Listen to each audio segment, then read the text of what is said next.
Our next speaker is Beate Guba from the Vienna University of Technology. She will discuss the approach to urban sustainability at the library of the Vienna University of Technology. Beate Guba has been director of the university library since 2016. In this role, she represents the university in various associations and committees, including the European Citizen Science Association and Austria's National Citizen Science Initiative, Österreich forscht, as well as the European Open Science Cloud Association. From 2008 to 2016, she led the Library of Economics and Management at the Technical University of Berlin. Earlier in her career, she served as executive director of the Medical Research Society Salzburg and worked as information manager at the Ludwig Boltzmann Institute for Health Technology Assessment. Her professional interests focus on innovation management, open science, and 21st century skills. Naslednja predavateljica je Beate Guba z Tehniške univerze na Dunaju. Naslov njenega predavanja je Prispevanje k transformaciji urbane trajnosti, primer knjižnice Tehniške univerze Dunaj. Beate Guba je direktorica Univerzitetne knjižnice na Tehniški univerzi na Dunaju od leta 2016. V tej vlogi predstavlja univerzo v različnih združenjih in odborih, vključno z Združenjem Evropski oblak za odprto znanost, Evropskim združenjem za občansko znanost ter Avstrijsko inicijativo za občansko znanost Österreich forscht. Med letoma 2008 in 2016 je vodila knjižnico za ekonomijo in management na Tehniški univerzi v Berlinu. Predtem je delovala kot izvršna direktorica Društva za medicinske raziskave v Salzburgu in kot informacijska menedžerka na Inštitutu Ludwiga Boltzmana za oceno zdravstvenih tehnologij. Profesionalno jo zanimajo inovacijski menedžment, odprta znanost in veščine za 21. stoletje. Good morning. Thank you for the invitation. I'm thrilled to be here and to talk about our OPUSH project to you. I would like to start with a short introduction of my library. So the Library of the Technical University of Vienna was founded in 1815 together with the university. We have currently 2 locations, and both locations are in the heart of the city, so in the center of Vienna. These are our strategic priorities for the next years. So the first strategic priority is called urban knowledge space. Even if we are an academic library, we want to be seen as a central social infrastructure in the city. And we do this offering low-threshold access to scientific knowledge and also working with schools, museums, libraries, and local initiatives. So we provide space that support learning, data literacy and information literacy, and the co-creation of knowledge. Our next strategic priority is called open science. You are familiar with this, so we provide free access to digital publications of the members of the Technical University of Vienna, and we strengthen the participation of society in the research process. We are committed to be a green library, and as a green library, we implemented a concept that for carbon dioxide monitoring and also for measures to reduce our emissions. We are committed to the UN SDGs, and we do this in cooperation with the city of Vienna. So we really want to advance local sustainability transformation. Our fourth strategic priority is called trustworthy digital infrastructures, though this is important in the context of AI, but I don't go into detail here. So, yeah, and as you can see on this slide, the OPUSH project fits perfectly to 3 of our strategic priorities. OPUSH is an abbreviation, and it means Open Urban Sustainability Hubs. So all GLAM institutions, so all galleries, archives, museums, or libraries can serve as open sustainability hubs if they are committed to the sustainability issues.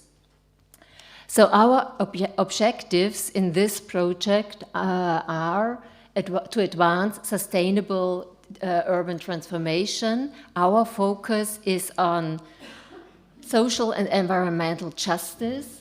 We wanted to empower local communities by granting access to the library spaces, to our knowledge systems. And we also want to enhance the role of the library, of local libraries in Vienna, because we are of the opinion that they are drivers of sustainability or sustainable development. So, urban sustainability transformation, what does that mean? It is a process of shaping a more sustainable future geared towards climate protection, promotion of biodiversity, and the resilience of our ecosystems as a basis for life.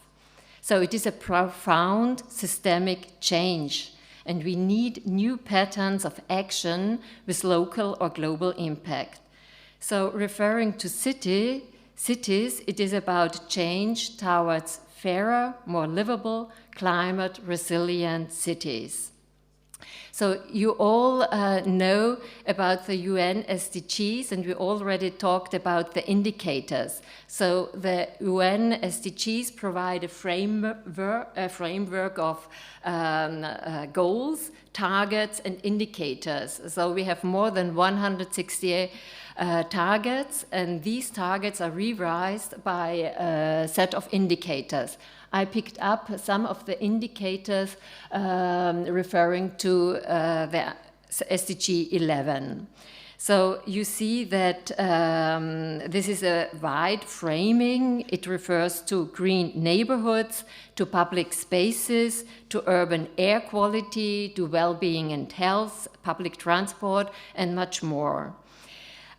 You also know that the reporting of the indicators is voluntary, and it is made by the nations. So we do not have numbers to all these indicators.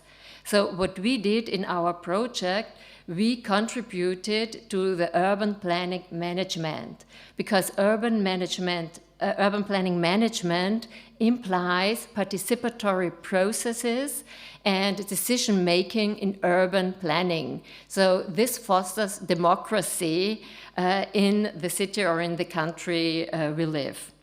So, and even if we contributed to this indicator, it is not part of an official reporting.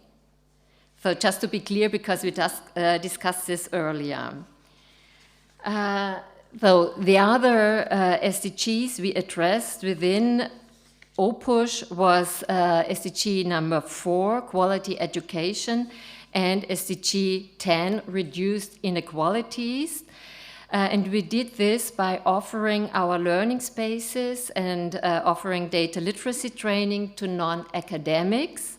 And we involved marginalized groups in the research issues. But once again, our numbers didn't fit in official reporting. So even if this indicator 441 was very relevant in our project.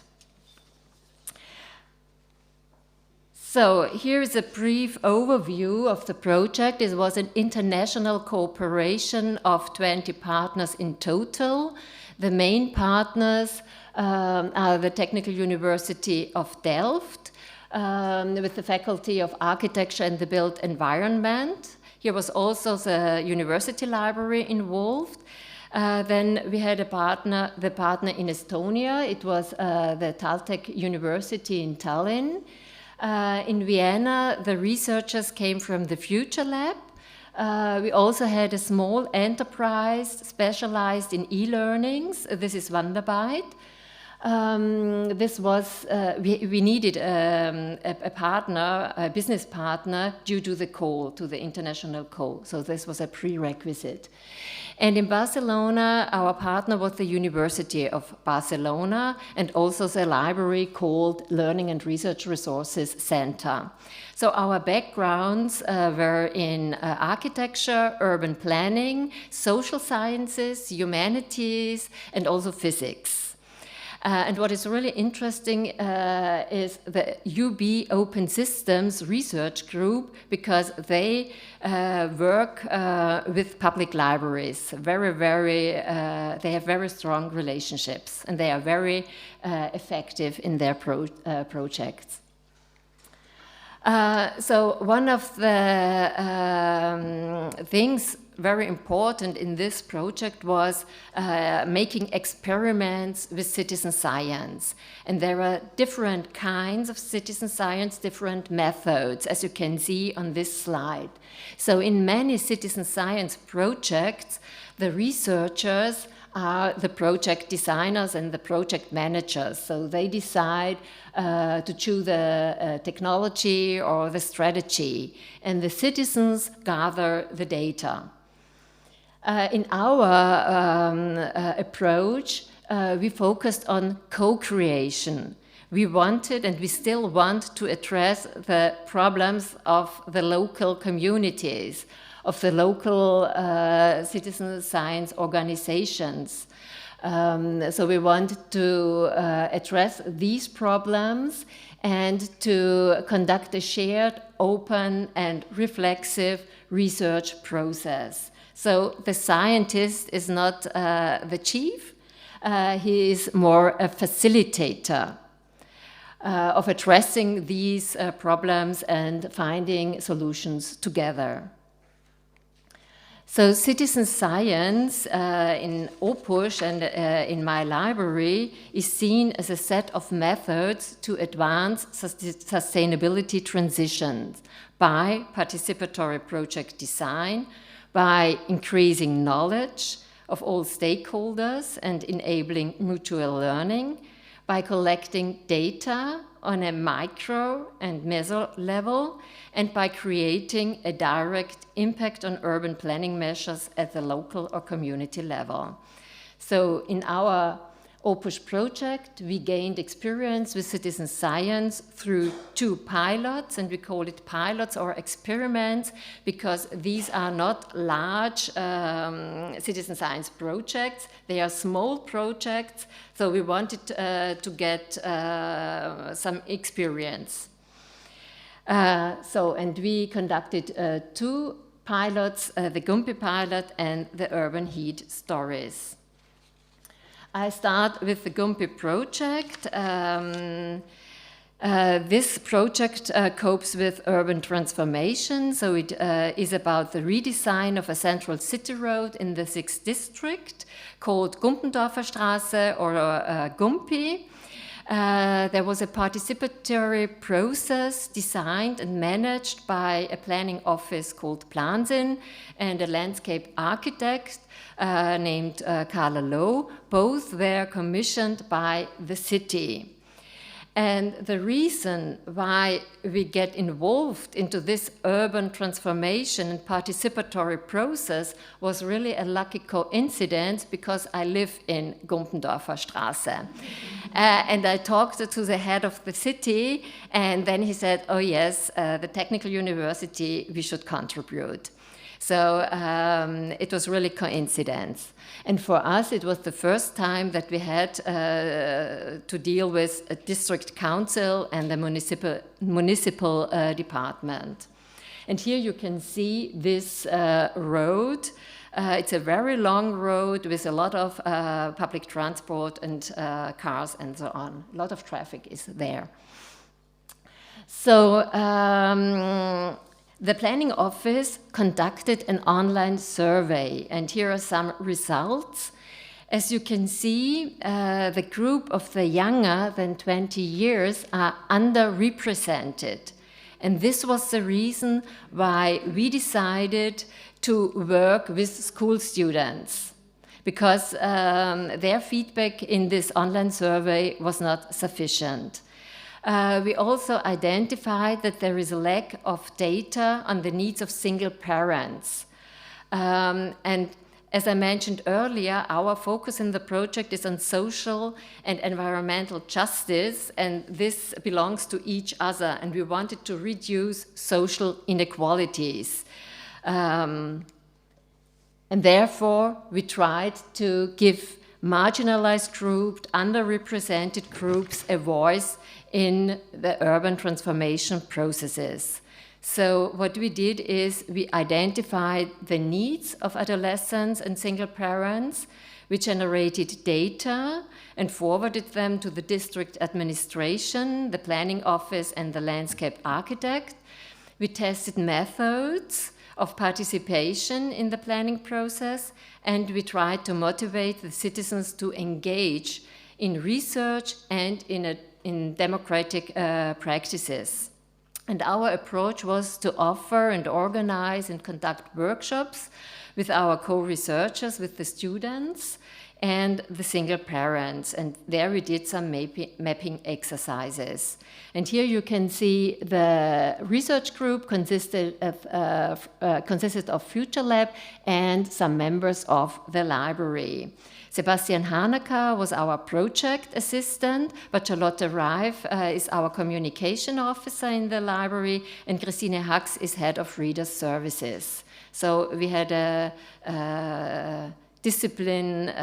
various disciplines in our library team. And here are some outcomes of the Gompi experiment. So the needs of the young people are relating to shopping. So they suggested a shop in the area of the underground station. They also suggested free Wi-Fi at bus stops and seating areas, and free scooters near underground stations and bus stops. And they also pointed out that they need a sports ground for outdoor sports lessons, because there is no outdoor sports lessons possible, because the middle school does not offer these facilities.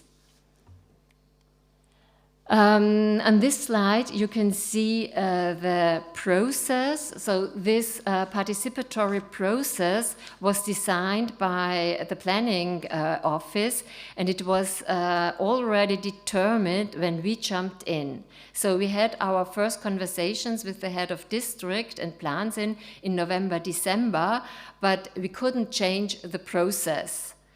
And this was really challenging for us, because we had to wait for the results of the online survey, and then we just had 3 months to prepare the experiment, to contact the schools, to find teachers, to go into the schools and have our workshops.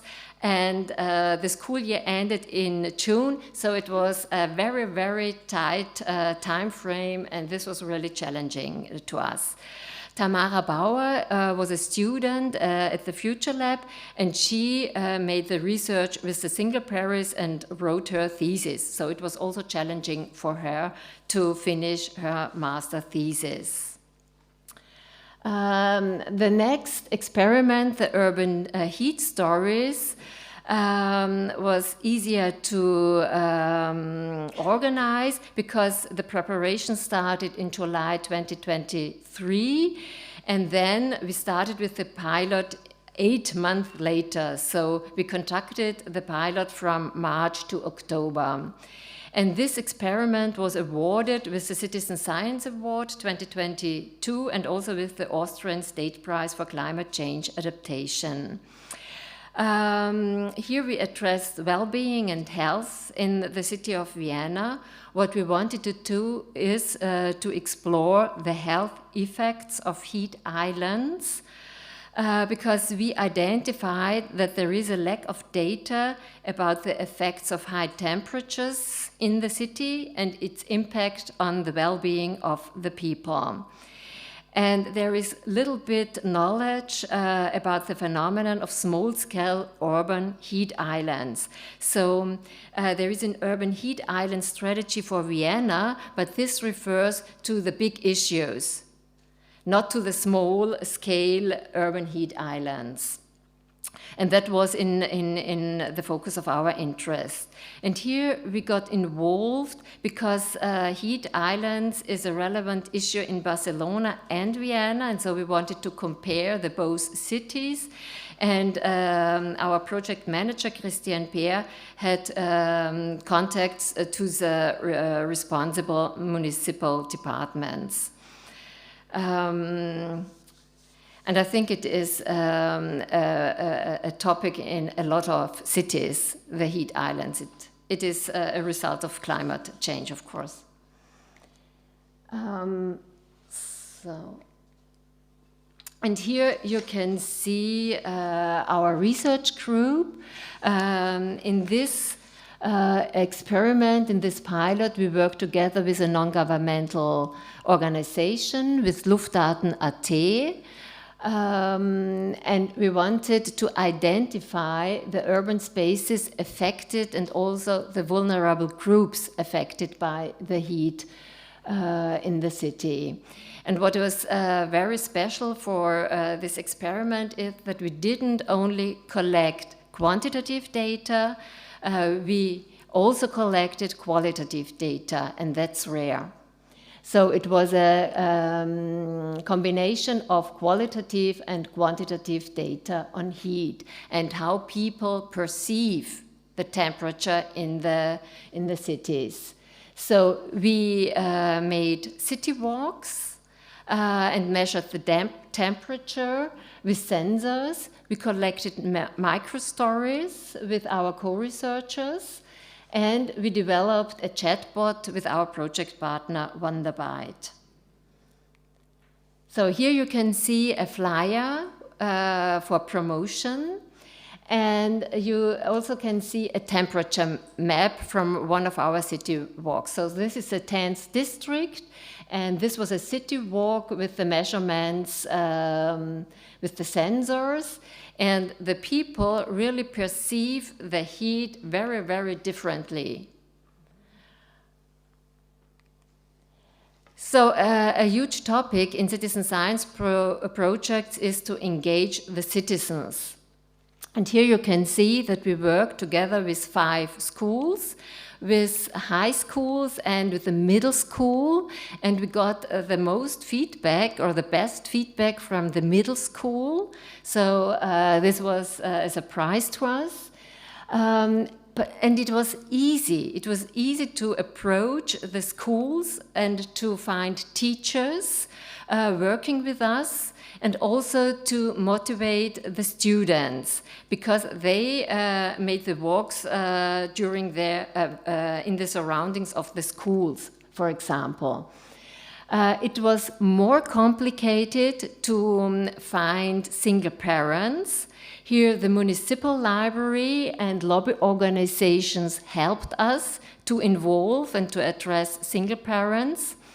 And it was much more complicated to work with elderly.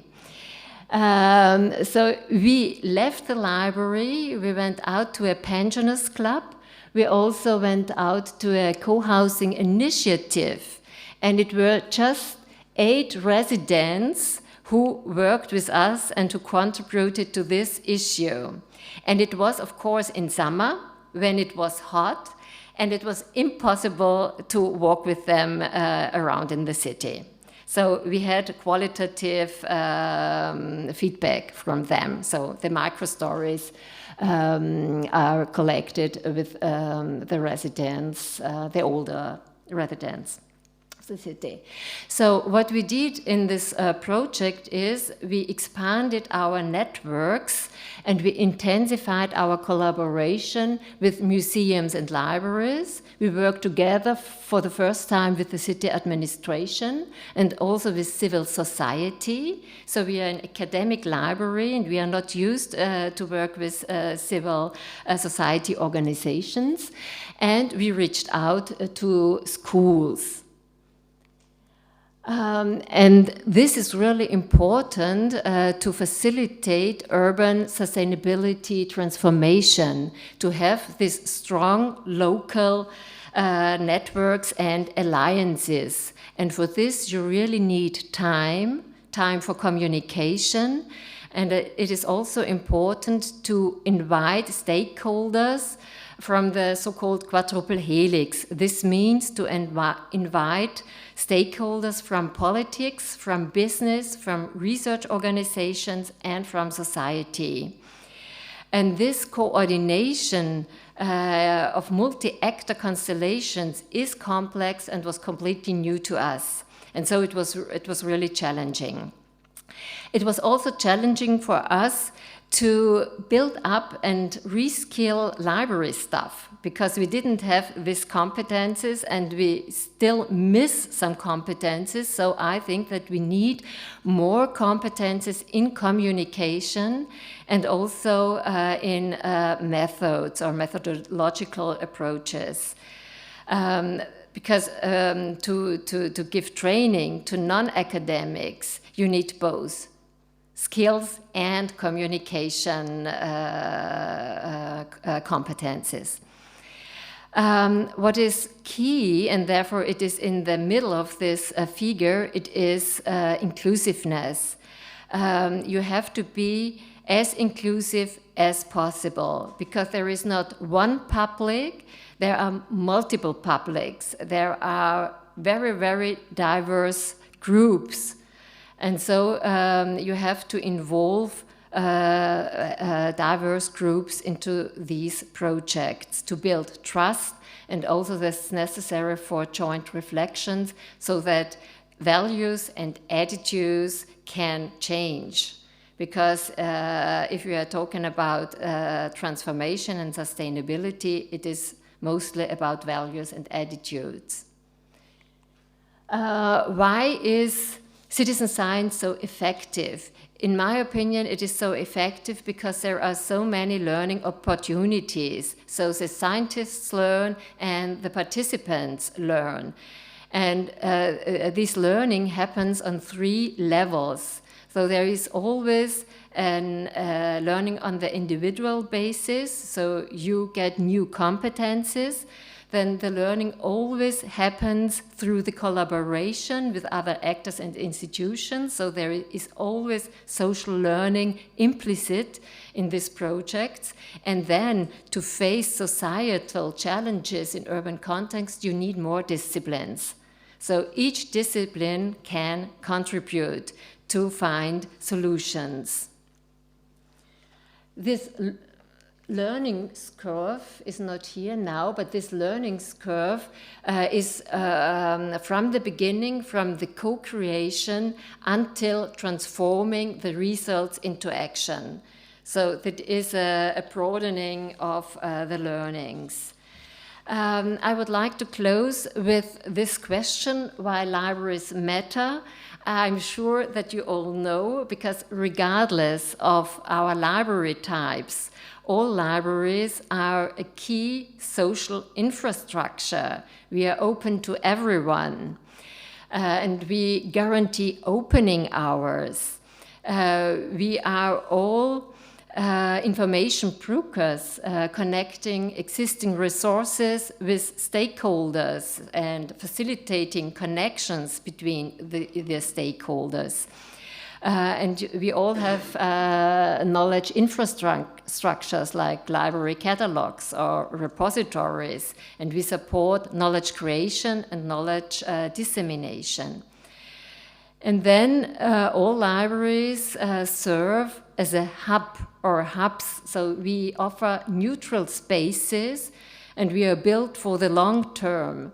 And we offer different learning possibilities in the library. So if maker spaces, for example, or this library of things, or virtual reality labs. And as a hub, we also are meeting places for the local communities. And that's very, very important, because these community hubs are not restricted to a project or to the lifespan of a project. So we are here for the communities even after the end of a citizen science project. And that's an added value, in my opinion. So due to these key elements, I see a huge transformative power in libraries, because we can conduct citizen science project, we can host citizen science project, we can support researchers with project management, we can ensure meaningful impact beyond academic metrics, we can coordinate volunteers, foster community spirit, and stimulating public interest in these projects. And so I want to encourage you to practice citizen science, because you come from public libraries and you are closer to these multiple publics than we are in academic libraries. So just let us join the forces and do it together. So thank you.